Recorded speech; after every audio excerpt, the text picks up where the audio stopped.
Hello everyone, আজকে অনেকদিন পর চলে এসেছি একটা রেসিপি শেয়ার করবো বলে তোমাদের সাথে। এই রেসিপিটা আমি বানাচ্ছি আমার মায়ের আবদারে। আমার মা বললো যে মার বাড়িতে এসে কিছু তো একটা বানিয়ে খাওয়াবি আমাদের। তা আমি বললাম তো চলো তাহলে ইলিশ পাতুরিয়ে বানাই। তো ইলিশ পাতুরিটা বানানোর জন্য আমি এখানে ইলিশ মাছ নিয়ে নিয়েছিলাম আর কলা পাতাগুলোকে ভালো করে জল দিয়ে ধুয়ে কেটে নিয়েছিলাম। উল্টা দিকে সর্ষে বাটাটা রেডি করে নিয়েছিলাম। তো সর্ষেটা বাটার জন্য আমি কালো সর্ষা, অল্প নুন আর 4-5টা কাঁচা লঙ্কা দিয়ে বেটে নিয়েছিলাম। তারপর পরিমাণ বুঝে হলুদ, নুন, একটু চিনি, 2 চামচ দিয়েছিলাম টক দই আর অনেকটা কাঁচা সর্ষের তেল দিয়ে দিতে হবে। তো এইভাবে দিয়ে ভালো করে মিক্স করে নেব ম্যারিনেশনটা। তো এটা আমাদের রেডি করে নিতে হবে পাতুরি বানানোর জন্য। চাইলে তোমরা কালো সর্ষার জায়গায় সাদা সর্ষাও দিতে পারো।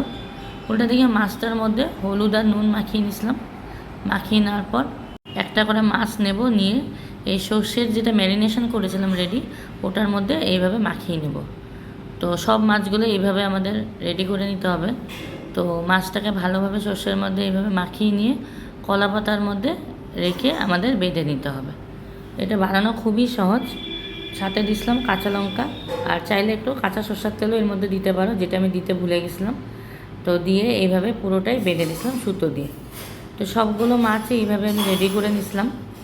আর বর্ষাকালে তো নানান রকম ইলিশের রেসিপি আমরা বাড়িতে প্রায় ট্রাই করে থাকি। তো তাই আজকে বাড়িতে বানিয়েছিলাম এই ইলিশ পাতুরি।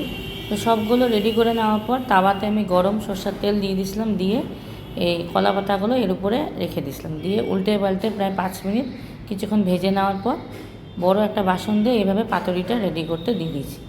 15 মিনিট লেগেছিল আমার। 15 মিনিট পর একটু ঠান্ডা হওয়ার পর সার্ভ করে নিয়েছিলাম গরম ভাতের সাথে। হাজব্যান্ড বললো খেতে খুবই দারুণ হয়েছিল।